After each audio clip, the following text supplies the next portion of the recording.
오늘은 모퉁이의 머리둘이 되신 예수님이라는 제목으로 함께 은혜를 나누고자 합니다.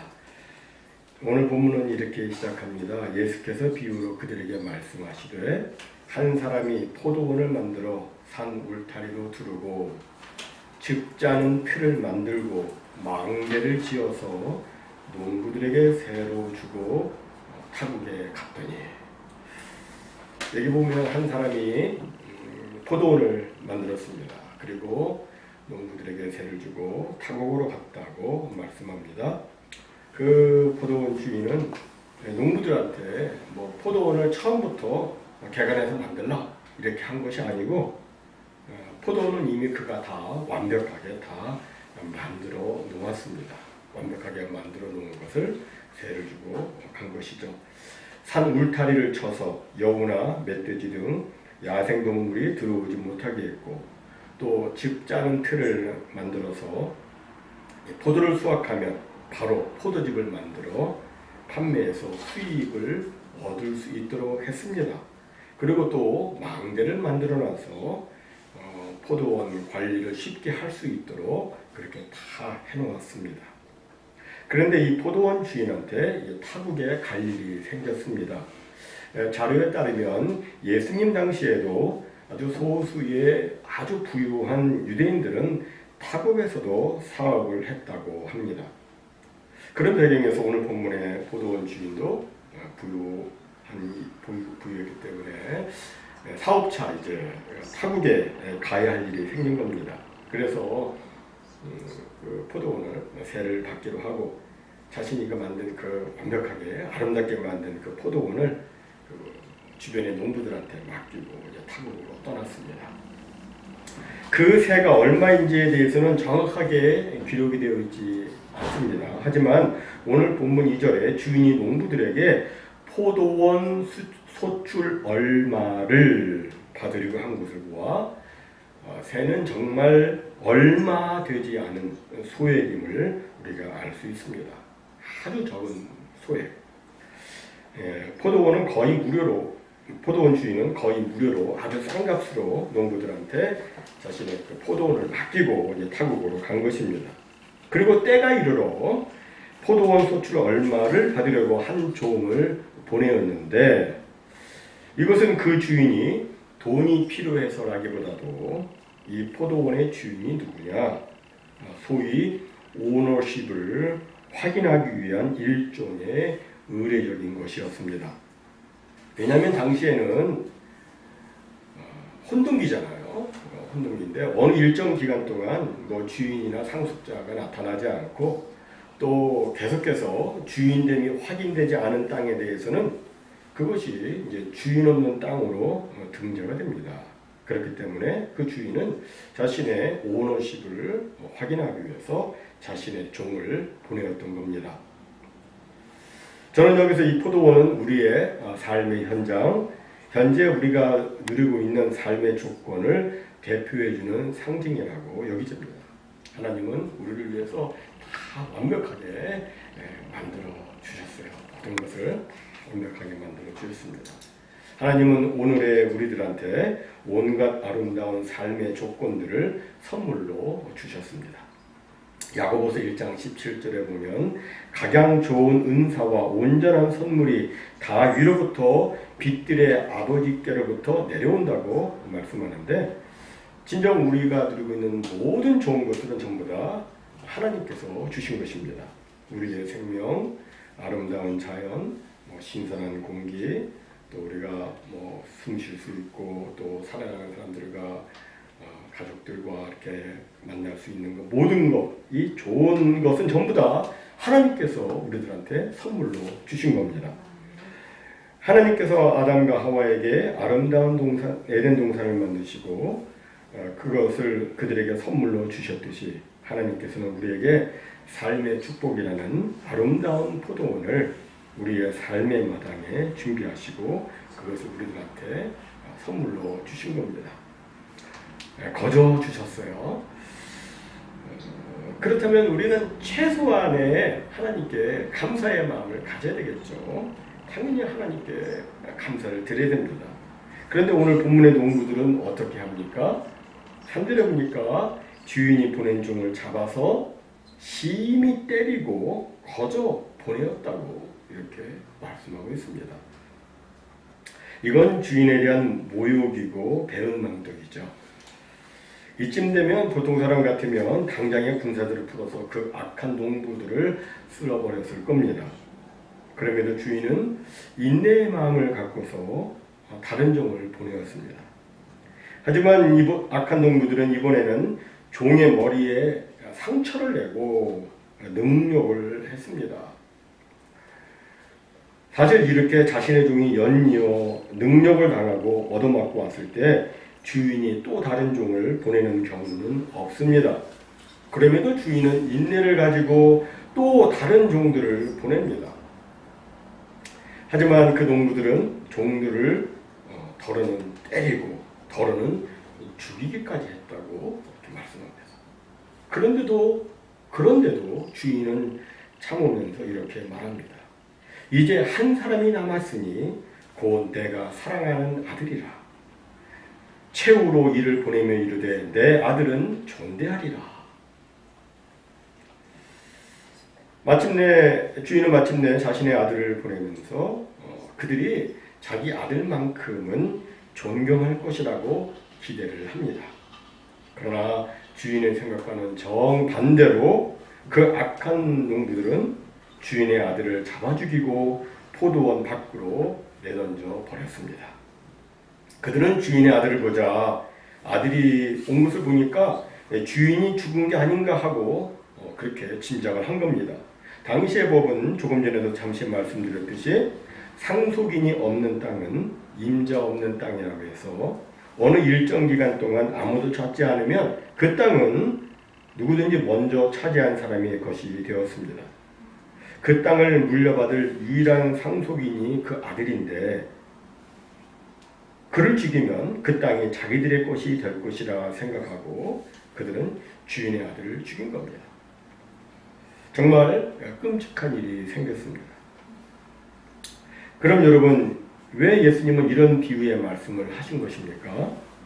그리고 도대체 예수님께서 이 비유에서 말씀하시는 이 오래 참고 또 참고 또 참은 이 포도원 주인은 과연 누구를 의미하고 있는 것입니까?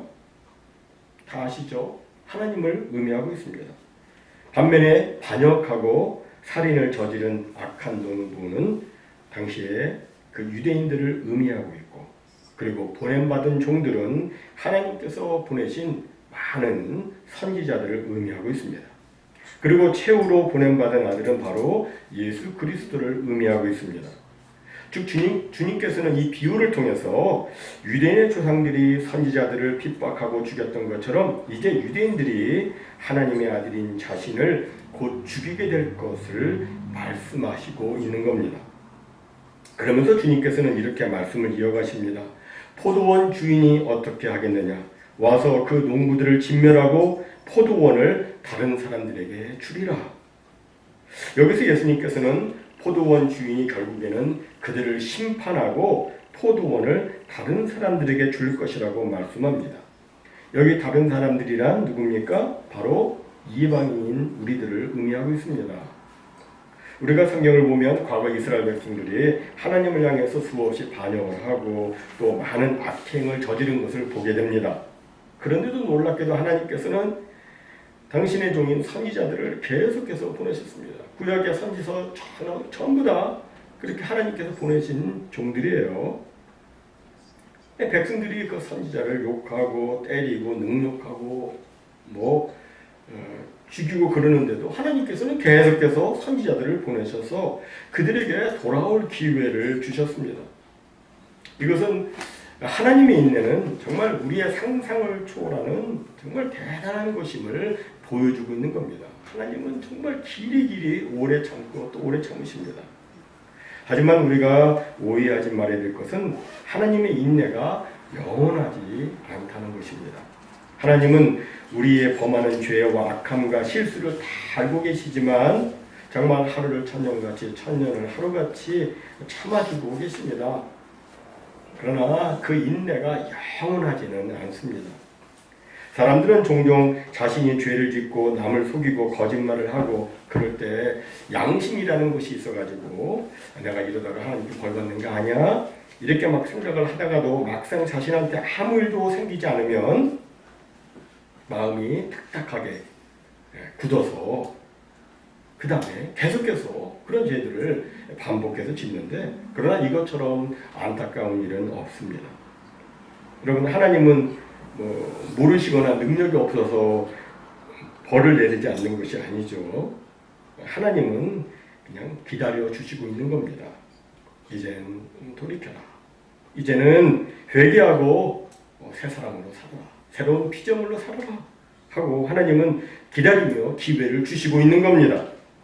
하나님은 사랑이 많으시기 때문에 죄인을 벌하시는 것보다 죄인이 돌이켜 회개하고 구원받기를 원하십니다. 죄인이 벌받는 거 하나님이 기뻐하지 않으세요. 죄인이 돌이켜 회개하고 구원받는 것을 원하십니다. 이런 이야기를 예수님께서 비유로 하셨는데, 그런데 이 비유를 말씀하시던 예수 그리스도의 그때의 그 마음은 어떠했을까요?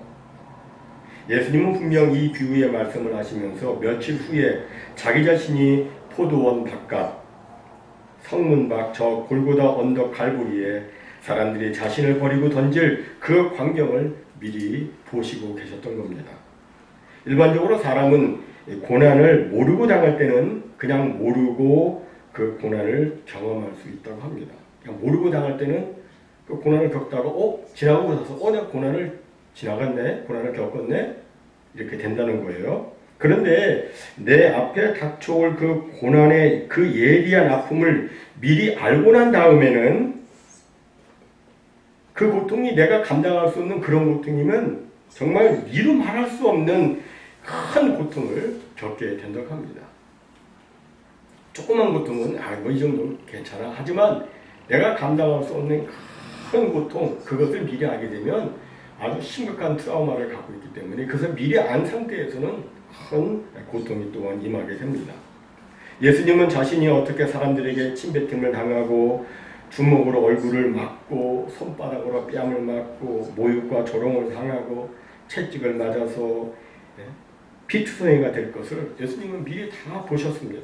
그리고 고통의 비와 돌로로싸 그 길을 기진맥진 가쁜 숨을 몰아쉬며 쓰러지기를 반복하다 골고다 언덕에 올라 양손 양발에 못이 박히고 십자가에서 신음하며 괴로워하는 자신의 그 모습을 미리 바라보셨습니다.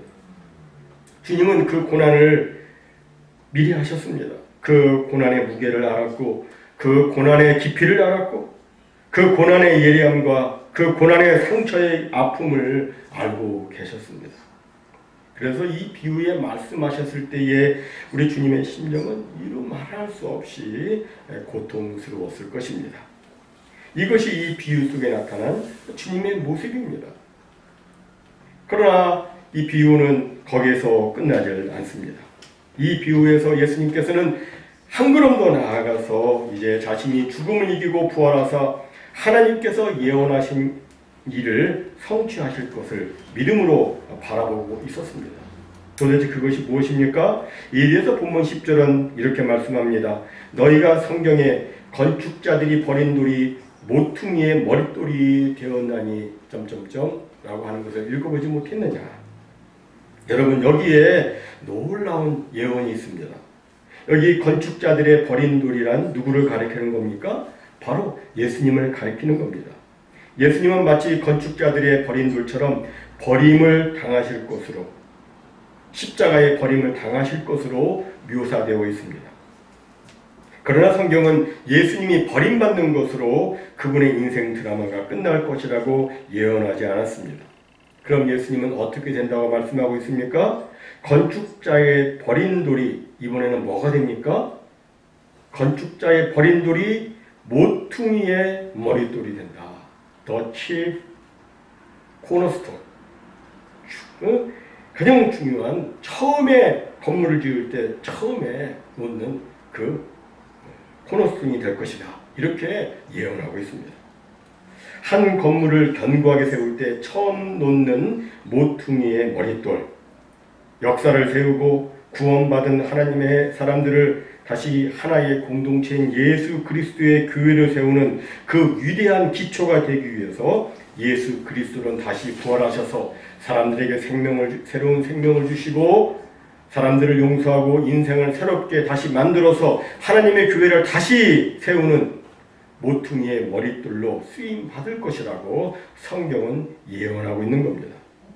이게 얼마나 놀라운 말씀입니까? 그래서 11절은 이렇게 말씀하죠. 이것은 주로 말미암아 된 것이요 우리 눈에 놀랍도다. 도대체 여러분 뭐가 놀랍다는 겁니까? 버림받고 죽음으로 끝날 줄 알았던 그분이 하나님의 능력으로 다시 부활해서 사람들을 구원하는 놀라운 주님으로 나타나실 것이 참으로 놀랍다는 겁니다. 다시 말해서 주님 부활의 그 놀라움, 주님 부활의 그 신비, 주님 부활의 그 영광에 대한 기대가 바로 오늘 이 비유 속에 또한 담겨져 있는 겁니다.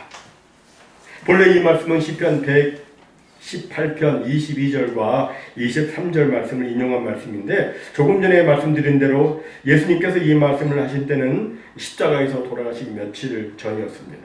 예수님이 금요일날 돌아가셨다고 하면 지금은 화요일이에요. 화요일에 이 말씀을 하셨어요. 근데 그때는 이 6월절 기간이니까 전 세계에 흩어져 살던 그 유대인들이 유대인의 큰 명절 중 하나인 그 6월절을 지키기 위해서 많은 사람들이 6월절에 와 있는 그런 상황이었습니다. 근데 유대인들은 6월절마다 시편 118편을 노래를 했습니다. 그러니까 예수님께서 지금 하시는 말씀은 그들이 너무나도 잘 알고 있는 말씀이에요. 즉 여기서 예수님께서는 건축자들이 버린 돌이 건물에서 가장 중요한 머릿돌이 된 것처럼 유대인들이 메시아로 온 자기를 거부하고 또 버렸지만 자신은 결국 모퉁이의 머릿돌로 하나님의 구원의 중심이 될 것을 말씀하신 겁니다. 그런데 시편 118편에 보면 이 말씀이 여기서 끝나지 않고 그 다음 24절에 또 이렇게 연결이 돼요. 어떤 말씀이 나오냐면 이날은 여호와께서 정하신 것이라 이날에 우리가 즐거워하고 기뻐하리로다. 여러분 우리 인생에서 가장 기쁘고 즐거운 날은 언제입니까? 그것은 바로 부활의 날입니다. 물론 우리가 결혼할 때도 기쁘고 사업도 잘 되고 자녀가 출세하고 손주 손녀를 보는 것도 즐겁고 기쁘겠지만 그러나 죽음 앞에서는 그 모든 것이 한낱 추억으로 남을 뿐입니다. 하지만 부활은 다릅니다. 부활은 추억이 아니라 실제입니다. 부활의 날은 죽음으로 빼앗겼던 모든 것을 다시 찾아오는 그 날입니다. 그러니까 우리는 장사한 지 사흘 만에 부활하신 예수 그리스도. 그래서 예수님이 우리에게 부활이 되시고 구원이 되신 그 예수 그리스도로 말미암아 우리가 주님 때문에 정말 기뻐하고 즐거워할 수 있게 된 겁니다. 이 놀라운 부활이 바로 시편의 그 예언 속에 다 담겨져 있는 것이죠. 시편 속의 예언으로 다 담겨져 있는 겁니다. 이게 예수 그리스도로 말미암아 이루어졌다. 예수 그리스도께서 부활하셨다. 그 예수 안에서 우리는 정말 기쁘고 즐거워한다. 이것을 그래서 사도 베드로는 사도행전 4장 11절과 12절에서 이렇게 적용을 합니다. 어떻게 하나 보십시오. 이 예수는 너희 건축자들의 버린 돌로서 집 모퉁이의 머릿돌이 되었느니라. 다른 이로서는 구원을 받을 수 없나니 천하 사람 중에 구원을 받을 만한 다른 이름을 우리에게 주신 일이 없음이라 하였더라. 이렇게 연결이 되는 거예요. 그렇습니다. 모퉁이의 머릿돌이 되신 부활하신 예수 그리스도, 그분이 우리의 구원이 되신다는 겁니다. 예수님이 살아나셨으므로 우리의 구원이 가능하게 되었습니다. 그의 고난은 바로 우리를 위한 고난이었고 그의 부활은 바로 우리를 위한 부활이었습니다. 그가 사셨으므로 우리도 살 것이며 그가 승리하셨으므로 우리도 승리하게 될 것입니다. 이것을 믿기 때문에 우리는 고난의 골짜기 같은 인생에서도 두려워하지 않고 담대히 인생의 길을 걸어갈 수가 있는 겁니다. 때로는 내가 버려지고 잊혀지고 또 아무것도 아닌 것 같이 느껴지는 그때에도 우리는 주님을 품은 자로서 담대히 이 세상을 향해서 나아갈 수가 있고, 그리고 주변 사람들을 모퉁이의 머릿돌 대신 예수님에게로 이어주는 그 역할을 하면서 정말 보람있고 값진 인생을 우리가 살 수 있게 된 겁니다. 사랑하는 성도 여러분, 예수님께서는 사람들에게 버림받고 죽임을 당하셨지만 그것으로 끝나지 않았습니다. 예수님은 다시 부활하시어 우리 모두에게 구원의 기쁨, 영생의 즐거움을 주셨습니다. 우리에게 승리의 확신과 천국의 소망을 주셨습니다. 모쪼록 모퉁이의 머릿돌 대신 예수님과 언제나 연결된 그런 삶을 사는 우리가 되기를 바랍니다. 주님은 모퉁이의 머릿돌 되셨고, 그리고 주님을 믿는 수많은 사람들이 그 모퉁이 머릿돌 대신 예수님과 계속해서 연결되어 가지고 아주 큰 우주적인 큰 주님의 교회를 이뤄나가고 있는 겁니다. 예수님의 이 비유에서 나오는 그 주인처럼 하나님께서는 우리를 향해서 정말 참고 또 참고, 저 같은 경우에는 거기다가 곱하기 100 참아서 나를 구원시켜 주셨고 오늘의 우리로 만들어 주셨습니다. 얼마나 하나님 은혜에 감사합니까? 하나님께 늘 감사하며 사는 우리가 되기를 바랍니다. 그리고 오늘 이 시대에 하나님께 감사하는 마음을 가지고 정말 하나님께서 이루시고자 하시는 그 일을 우리의 삶 속에서 아름답게 이루어드려서 하나님의 큰 기쁨이 되고 하나님께 큰 영광을 올려드리는 우리 모두가 다 되시기를 주님의 이름으로 축원합니다. 아멘.